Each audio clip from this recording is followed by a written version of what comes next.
Gitna ng mga isyong politikal at kontrobersyang bumabalot sa pamahalaan, isang bagong akusasyon ang lumutang laban kay Rizata Nasmags, may bahay ni Pangulong Cotin Jr. Ayon kay Binag, isang kilalang personalidad, inilabas niya ang umunang ebidensya na nagpapakita ng relasyon ni Rizata Nasmags sa isang mataas na opisyal ng pamahalaan. Ang naturang akusasyon ay naging usap-usapan sa social media at agad na nag-trending sa iba't ibang media platforms. Ang mga detalye ng sinabing ebidensya ay kinabibilangan ng mga litrato, text messages at mga transaksyon na di umano'y nagpapatunay sa relasyon ni Lizata Nasmag sa naturing opisyal. Sa kabila nito, mariing tinanggi ni Lizata Nasmag sa mga aligasyon at sinabing walang katotohanan ng mga paratang. Ang Malacanang naman ay nananatiling tahimik sa isyu at hindi pa nagbibigay ng opisyal na pahayag ukol dito. Maraming netizens ang naglabas ng kani-kanilang opinyon. Ang ilan ay sumusuporta kay Lizata Nasmag habang may ibang humihingi ng masusing investigasyon sa mga akusasyon. Samantala, ang pamilya Marcos ay patuloy na humarap sa mga kontrobersiya habang sila'y nananatiling nasa pwesto. Sinusubaybayan ngayon ng publiko ang mga susunod na hakbang ng administrasyon at kung paano tutugunan ang bagong isyong ito. Ipinapahayag ng ilang mga eksperto na maaring makaraan ito sa malalim na epekto sa pamahalaan at sa tiwala ng mga tao sa pamumuno ni Cotin Jr.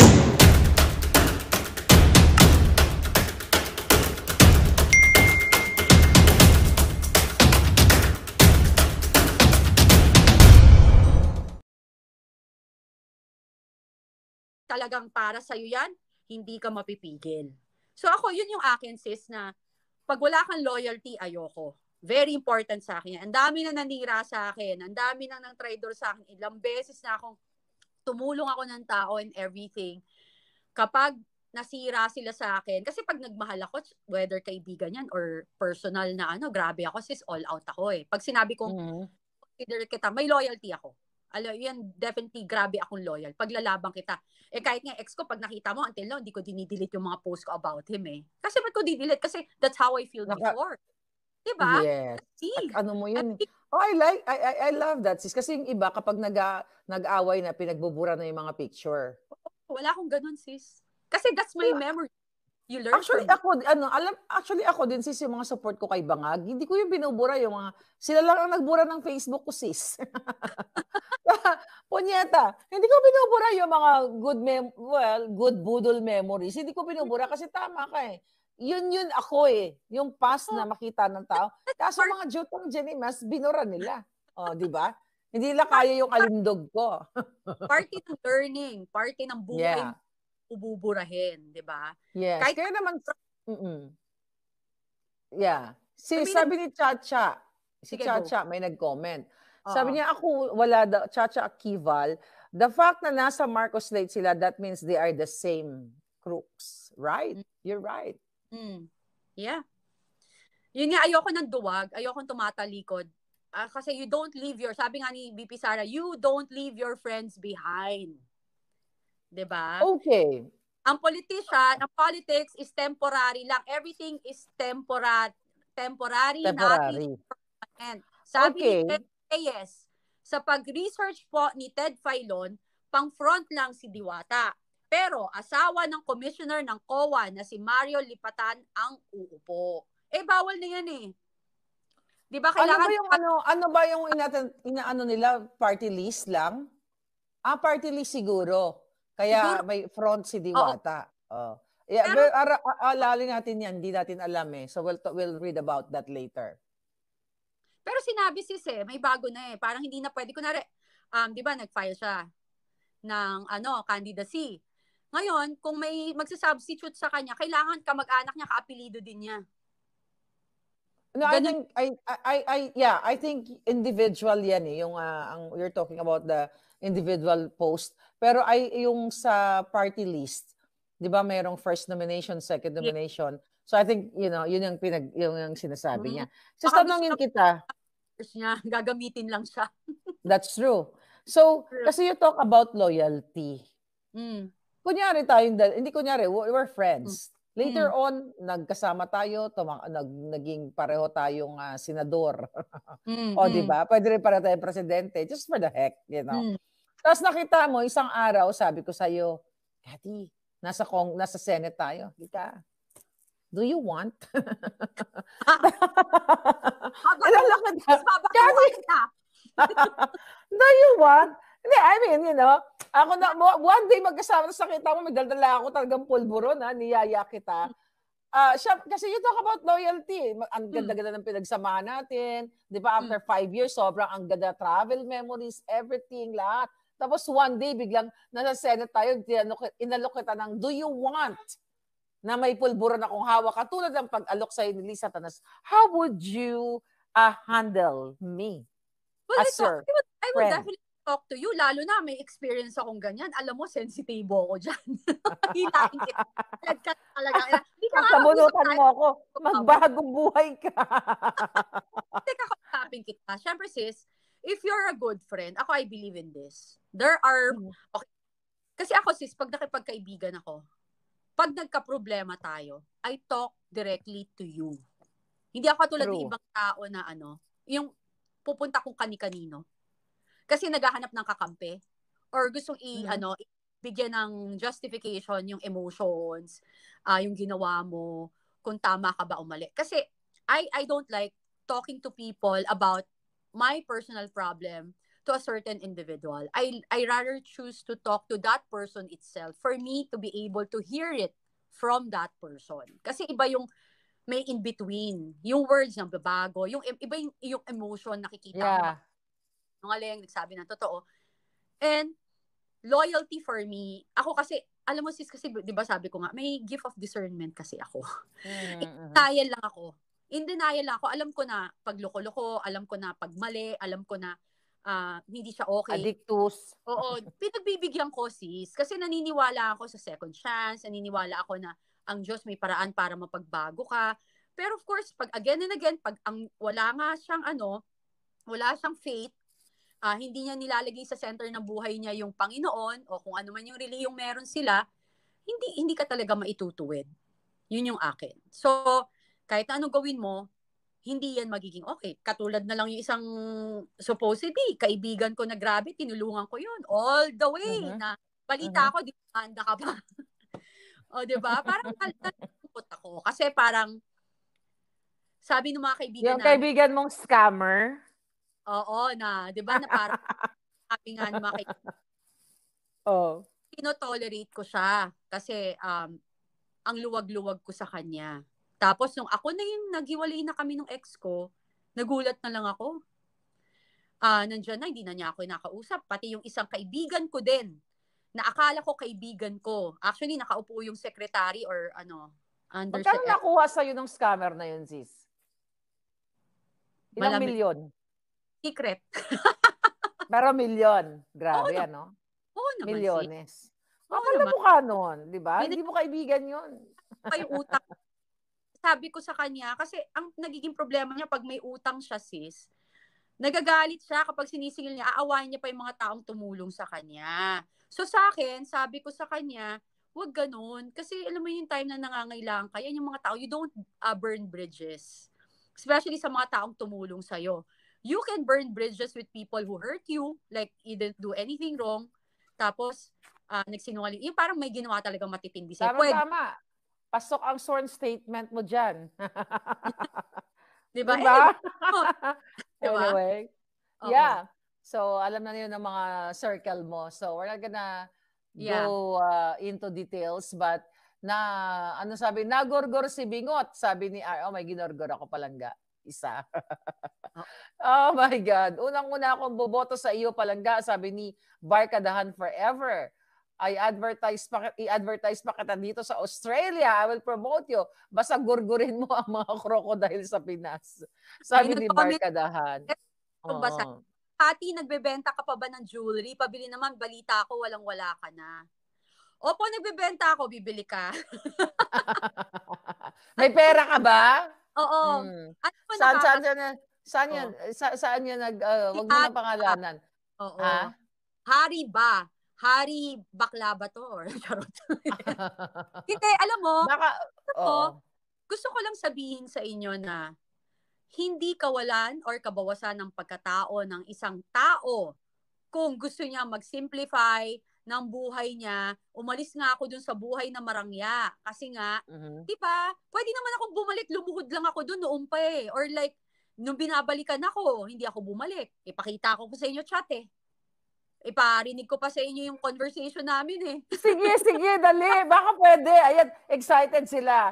Hindi ngayon, baka sa susunod. I know you're not ready. Gusto ko yan. Oh, I love that.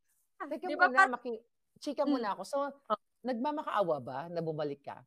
Hindi kasi hindi naman parang nagmamakaawa. May style kasi yan siya na like nung nag-pandemic kasi sis nagka-COVID siya. Okay. Na-miss ka niya. Siyempre sis, na-miss ko rin sa totoo lang. Kasi sis 10 years. Time na yun. Almost 4 hours kami magkasama. Alam lahat ng tao yan. Okay. Tira nga ulo ko nun sis. Kasi syempre mo yun, parang dinevote ko na kasi yung buhay ko sa kanya. Alam mo yun, parang inisip ko, ako pagtanda nito, may sakit, daming sakit, ako na lang mag-aalaga. Ganun ako sis, yun na yung ko, yun na yung iniisip ko. So nung nagkasakit siya, may nagsabi sa akin na sabi niya si Manong nagka-COVID na sa hospital. Tapos sabi ko, ha? Tapos ang ginawa ko, ganun ba? Tapos nervous ako kasi syempre sis, di ba parang wala akong ginawa kundi alagaan siya, make sure na healthy siya. Kasi tapos biglang magkaka-COVID, di ba? Ay, nag-charity nga kami, sis, di siya nagkaka-COVID eh. Sinasama ko siya eh. Di siya nagkaka-COVID. Tapos biglang, kasi lumalabas na siya, umiinom na siya palagi and all. So, tinext ko siya. So, nabalitaan ko may COVID ka. Ano nangyari sa'yo? Huwag kang Sabi ko, alagaan mo yan. Nasaan ka? Sabi ko, nasaan ka ba na? Ganun. Tapos tumawag siya. Tapos sabi niya, ang sabi niya sa baka mamatay na ako. Tapos tumatawa siya. Alam mo yung malungkot, pero tumatawa siya. Tapos sabi ko, iyak na ako, sis. Siyempre, umiyak ako. Alam mo yun? Sabi ko talaga. Nagsamahan kayo. Oo, tsaka sis, mahal ko yun. Hindi ko yan i-deny. Minahal ko yun. At alam kong minahal din naman niya ako. Yun lang talaga. May mga tao sa paligid talaga na imbes na pabayaan kami, talaga nakikialam. Tsaka sira-sira. Hindi talaga kami pinatatahimik. So, yun. Tapos parang, tuwan-tuwa siya na, kasi hindi ko sinasagot call niya sis. Ayoko na talaga. Tapos, dati, umuwi pa yan one time. Sa bahay namin, lasing na lasing. Tapos yung binuhat niya ako sa akin ka lang ha, ganyan. Tapos ako kasi pag ganun na siya, kasi nga di ba ayoko maging violente siya. Oo, sige matulog ka na, ganyan. Tapos pag kinabukasan sabi niya, huwag kang aalis ha, ganun. Basta sis iba. Kasi sis, yak tuloy ako, wag na nga natin pag-usapan. Pero no turning back ka na, ha? Baka wala, malukalukahan ka na naman, korotin pero kita. Pero isa, may paninindigan. Yun talaga. May paninindigan. Hindi, kaya mo lang nasabi kasi may nag-comment na loko-loko doon. You know? Di ba may mga nagko-comment pa, meron pa akong nabalitaan ako na, kasi binigyan ka ng bahay sa Alabang, pero binawi ng totoong asawa. Hindi ho totoo, sinurrender ko po ang mga properties. Ang kinuha ko lang yung mga nakapangalan lang sa akin, yung isa pa nga inisahan pa nila ako. Kasi gusto ko maghiwalay kami ng tama, na ang dami ko pong sinurrender na properties. Yung iba pa nga na sasakyan nakapangalan sa akin, yun nga, dinoktor pa yung pirma ko at binenta lahat. Dapat nga, kasuhan pa yung mga forgery eh. Oo, ipopost ko pa yung mga kotse para doon sa mga may-ari. Mag-ingat po kayo kasi naka-timbre na yan na carnap. Diba? Yeah. So, gusto ko lang tanungin since nabuksan natin yung nakaraan. Pabalik ako kay Bangag. Di ba sabi mo na dapat ang isang kaibigan ay loyal at pag nakita mong, kunyari, inalok kita ng pulburon, kakausapin mo ko, bigyan mo ko ng second chance kasi magkaibigan tayo. Tama naman yon.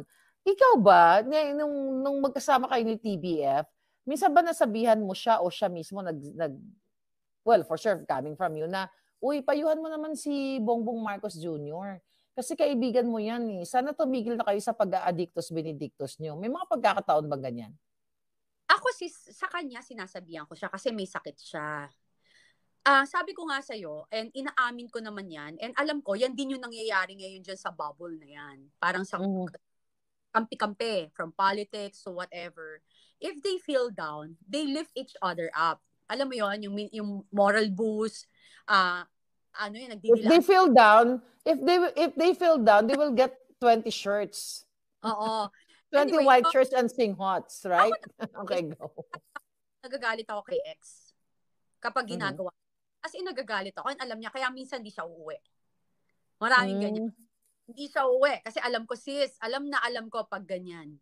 Kasi pag ang tagal mo nang kasama, alam mo yung action eh. Yung demeanor. Yeah. Alam ko, iba yung nakainom, iba yung nakatake. Ganun siya. So, so nagagalit talaga. Kasi sis, pag hindi ka nagalit, parang, di ba, parang ano, gusto ko nga eh, pinag-usapan nga, di ba, sabi ko 6 months kami, nakikipaghiwalay ako, tapos sabi niya, hindi, titigilan ko na. So, alam mo yon. So, is ako, pag sinabi mo yun, panindigan mo yun. Ayoko kasi na, pag may sinabi ka sa akin, hindi mo gagawin. Kasi I'm very ano eh, pag may sinabi rin ako, pinangako ko, gagawin ko rin. Alam mo yon. So, ako, syempre sis, walang magsasabi sa kanila. Kasi pare-pareho silang bangag. Oo. Yeah. Diba? Yeah, all right. Moving forward dito kay Piwi Joy Padilla, si Doc Willie tatakbo, right? Kung dumating man ang panahon na masala siya. Ano masala siya? Manalo ba? Wag naman. Ano ibig may chance si Doc Lisa ipalit. Masala, whatever. So si Doc Willie, yeah, we're good sa kay Doc Willie. Tsaka ngayon, gumagaling si Doc Willie, maganda yung kanyang lab results. Nanonood ako ng vlog niya. Get well soon, Doc Willie. Alam mo, yan yung mga dapat inuupo kasi isa din yan na magandang advocacy para sa healthcare natin sa Pilipinas. So I would go with Doc Willie Ong. Oo. Oo, may nagsabi dito. Ano sabi? Ito, hindi po lahat ng panalangin natin ay pinapakinggan ng Diyos na labag sa kanyang kagustuhan na paulit-ulit na nagkakasala. Mapagpatawad ang Diyos sa sins. Siguro putol to sa sincero. Tama! Totoo naman. Kaya nga, di ba, ano naman yan, kahit na anong dasal mo, kung alam ng Diyos na hindi para sa'yo or masama ang kahinatnan, hindi niya iaalaw. Alam mo yon?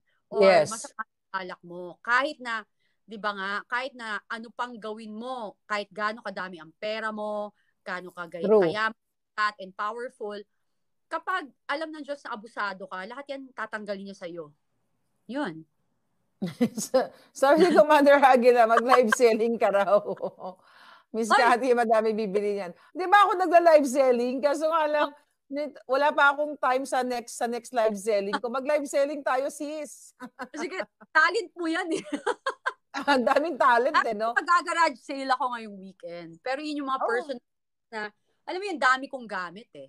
Diba, damit and all. Yung iba, idodonate ko na. Yung iba, sabi na, ano na natin, mami, sige, total, nakabox, ang tagal na, 3 taon, di ko ginagamit.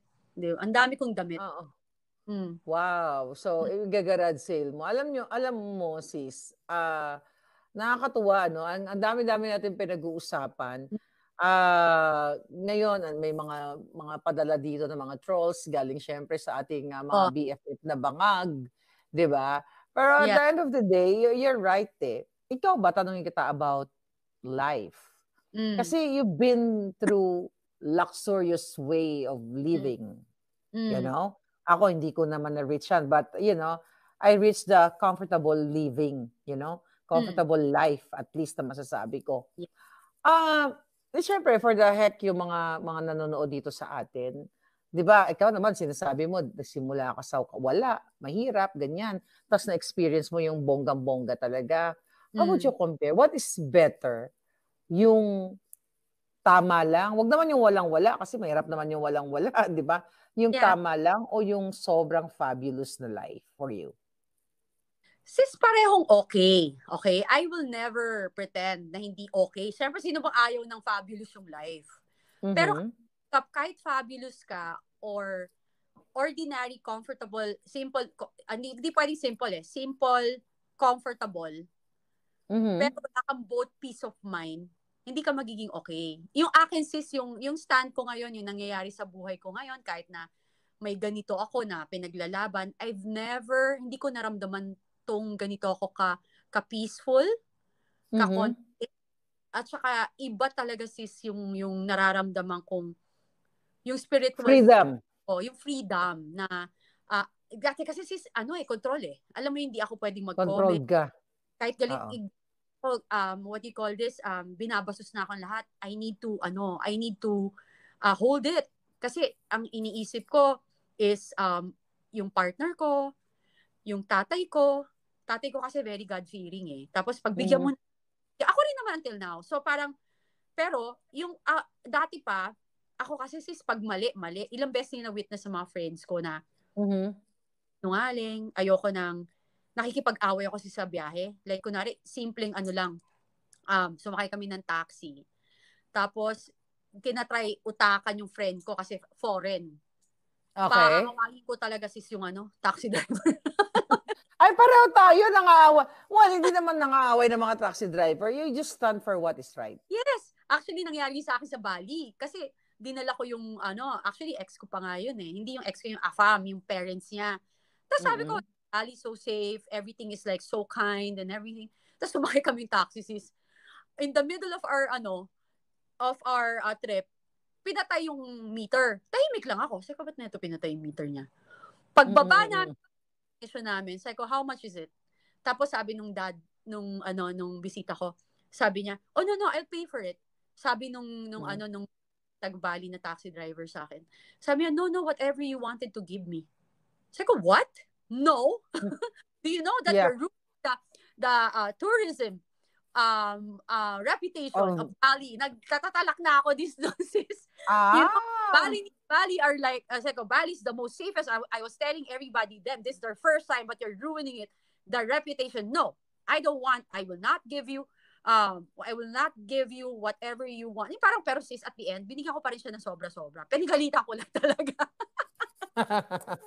Hindi, kasi you're standing for what is right. Ako din pag ganun. Actually, ang dami kong mga kwentong mga ganyan taxi drivers.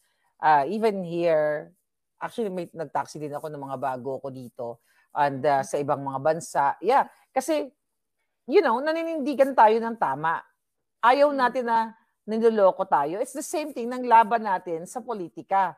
'Di ba? Sa mga politiko na ayaw nating niloloko tayo. Yung panloloko ng mga kongresista, ng presidenteng bangag, at ng taxi driver sa Bali, it's the same thing na panloloko na ginagawa ng mga politiko. It just so happened na small time nga lang etong si taxi driver, right? So kaya you have that feeling of standing for what is right. So kung sabi nga, innate na yung pakikipaglaban mo. Although sinabi mo nung time yun ng yung ex ni TVF, controlled ka. Hindi ka pwede magsalita kapag inaapakan ka na kasi you have to parang take in the consideration na itong si ganito, si ganyan, kaibigan niya, baka masaktan, masira yung mga business, which is para kang sinisikil or ginugurgor ka dahan-dahan kasi hindi ka makapag-voice out. 'Di ba? And now you have freedom to talk. Now, nilabas mo na sa buong mundo, sa buong Pilipinas na ang presidente ay sumisinghot. Pero dead ma lang sila sa'yo, ano? Parang walang nangyari. Parang walang testimonya si Cathy B. Diba? Talaga sis, kasi siguro, again nga, sabi ko sa'yo, kasi syempre, maraming madadamay kasi hindi lang naman sila yung nandun. 'Di ba? Yun. Syempre, pag pinatawag ka, sabi niya, paano mo nakita? Sino mga nandun? Ako naman, kahit na anong sabihin ko, sabi ko nga, kahit na anong sabihin ko na, hindi naman ho sila, I don't wanna mention their name kasi hindi naman hindi sila politika, oo. Diba? Pero sabi ko nga sa'yo, minsan may mga bida dyan pabida. Si Jollibee. Si Jollibee. Si Tambaluslos. Na yung mga ganyan, mga galamay ng mga gustong magpasikat, yung mga walang pangalan, 'di ba? Mga baguhan. That's true. Mangungulit, 'di ba? So, syempre ayaw din nila mapahamak kasi kaibigan din nila yung mga 'yan. 'Yon. Sis, sa last part ng ating conversation. Mangangampanya ka ba sa like Attorney Vic? I know are you gonna campaign for Attorney Vic? Congressman Marcoleta. Yan, dalawa pa lang naman yung mo, 'di ba? Dalawa pa lang. Hindi, si Doc Willie rin. Doc Willie Ong. Yeah, Doc Willie Ong. So, tatlo. Sino? Doc Willie, Attorney Vic Rodriguez, si Marcoleta. Sino pa? Sila pa lang yung nakita ko. Tatlo pa lang. Sa tingin ko. Hindi ko pa alam yung mga Duterte, nag-file na ba? Hindi ko pa alam. Yeah, so definitely lalabas ka sa sa mga sortie. Ako talaga, tinext ko nga si Pam. Kaka-text ko lang this morning. Kasi you know me, if I wanted to do something, para I wanna finish it yesterday. Parang gusto mo na kampanya right away. No, hindi pa nga nag-file ng candidacy si Attorney Vic. Hindi pa natin alam actually kung tatakbo siya. But would you? Ang sinabi ko if si Baste, tatakbo ba? Okay. Tatakbo, di go. File na Kasi sa akin, parang sabi ko, pero sinabi ko na talaga na if you need my help, magka-campaign ako kahit pumunta pa ako doon. Alam mo, ganun ako. Si Spoke Sari Roque daw, sabi nung iboboto daw. Hindi pa nagsi-COC, mukhang nag-hibernate si Harry. Actually, nandito siya sa tabi ko. Spokes, labas ka na. Hinahanting ka ng Wadcom. Yeah. Ay, nako. But I will support Harry Roque. Yan, kung siya itatakbo. Yeah. Wow, Attorney Glenn Chong, hindi tatakbo si Attorney Glenn Chong. I don't think natatakbo siya. Sabi ni Ruby Sim Abaw, duty, honor, and country. Yes, true. Yes. Okay. So, si Zerzoro, andyan pa rin. Kala ko ako na lang ang nang-aaway ng taxi driver sa ibang bansa, sabi ni Kyle. Oo, nang-aaway talaga kami, mga palangga. Nang-aaway ng bonggang-bongga. Alright. Sabi ni Palangga, ano sige. Daw? Sige, basahin mo. Go. Ang tawag ito, ano to? Nawala. Ang ganda mo daw. Ang ganda ni Cathy. Si Kyle. Daw, ang sabi ni Kyle. Ano yan? EES. Sa wakas, meron na mga ngampanya kay Doc Willie. Pinopromote Doc Willie. Mula nung nagsabi siya sa vlogs niya na takbo siyang senador. Alam mo ako, sis, ang lakas ng paniniwala ko, mabubuhay siya. Hindi, gagaling siya. Maganda nga yung mga lab result niya. May purpose si Doc Willie sa buhay niya. And we have to support Doc Willie. Kasi binaboy din niya ng mga walang hiya And maganda yung layunin niya. Kumpara naman dito sa slate ni Bangag. Hello? Diba? Sabi ko nga kung i-maximize ko yung time ko to campaign Attorney Vic, sama na natin yung mga gusto natin, right? Exactly, oo. Ako ganun. Sabi ni Annalisa, sis, mag-file ka na daw ng candidacy mo. I have a question before we go. Gusto mo ba pumasok sa politika? Gusto mo pumasok tayo sabay? Diba? Gusto mo pumasok tayo sabay? Mangyayari yung pag may malamoses tayo, yung pagpasok natin, biglang may alon, biglang tinabunan lahat. Ano kaya, imagine mo, nandoon. Magandang balita ang hatid namin sa inyo ngayong araw. Sa pagtatapos ng aming balitaan, nagbigay kami ng mga mahalagang impormasyon. Maraming salamat sa pagtutok at pagsuporta sa aming programa. Huwag kalimutang manatili sa mga susunod na araw para sa mga bagong balita at mga kwento na dapat nating abangan. Mula sa Boses ng Masa, magandang araw, Pilipinas!